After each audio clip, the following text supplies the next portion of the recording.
In a lively town square filled with laughter and energy, a group of bikers were enjoying their usual ride and camaraderie. But their laughter quickly turned to alarm when they noticed a disabled girl in danger, being harassed by strangers. What started as a carefree evening suddenly became a tense moment of courage, protection, and unexpected heroism.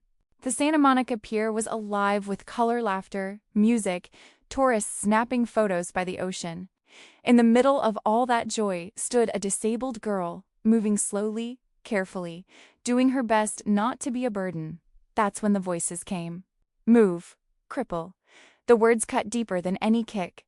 People nearby looked away, pretending not to hear. Then the bullies shoved her, laughing as she struggled to keep her balance.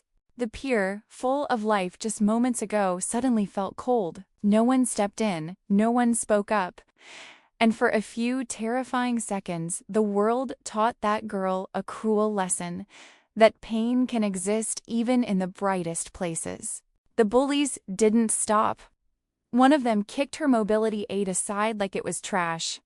She fell hard, scraping her hands on the wooden boards of the pier. Her laughter echoed, loud and shameless. Around them, cameras were raised, but not to help. The girl tried to stand, her body shaking, her face burning with humiliation. Every second felt longer than the last. This wasn't just bullying. This was cruelty performed in public, with an audience too afraid or too comfortable to intervene. People stood frozen. Parents pulled their children closer. Vendors stared but said nothing. The ocean waves crashed nearby, indifferent to human pain. The girl lowered her head, not wanting anyone to see her tears. That silence was louder than the insults. It told the bullies they were untouchable. It told the girl she was alone. Or so it seemed. Then came a new sound. Low, heavy, unmistakable. Motorcycle engines. One by one, then dozens, rolling in like thunder along the pier entrance. Heads turned. Conversations stopped. The bullies laughed at first until they saw them. Bikers. A sea of leather, steel, and unblinking eyes.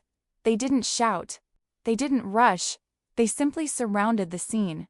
And suddenly, the bullies weren't laughing anymore. The bikers formed a wide circle knot around the bullies, but around the girl. One of them knelt beside her, his voice calm, respectful. "You're safe now." He helped her up gently, as if she were made of glass. The contrast was shocking. Men the world often fears were showing more kindness than anyone else on that pier. The bullies backed away, realizing power had shifted, and not in their favor. For some of the bikers, this wasn't just a stranger's pain. One had a disabled son. Another remembered being judged for his scars and past mistakes. They recognized cruelty instantly because they had lived with it. That's why they stopped. Not for attention, not for praise. But because no one should ever be kicked while already struggling to stand. No punches were thrown, none were needed. The bikers stood tall, silent, unmovable. Phones came out now, not to mock, but to record the bullies' faces. Police were called. The bullies shrank under the weight of accountability, realizing the pier was no longer their stage.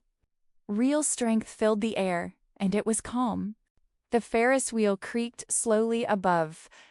The ocean breeze carried the smell of salt and freedom. The girl stood supported by strangers who treated her with dignity. Around them, the pier was silent. Many wiped their eyes. Some felt shame. Others felt hope. The moment would not be forgotten. The bullies were escorted away, their laughter gone, replaced with fear and regret. This wasn't revenge. It was a lesson. A reminder that cruelty has consequences, and that the vulnerable are never as alone as they seem. As the bikers prepared to leave, the girl smiled softly for the first time that day. She hadn't been saved by fists or anger, but by courage, unity, and compassion. Engines roared again as they rode away, leaving behind something stronger than fear. On that pier, everyone learned the same truth. Real strength shows up when injustice tries to stand tall.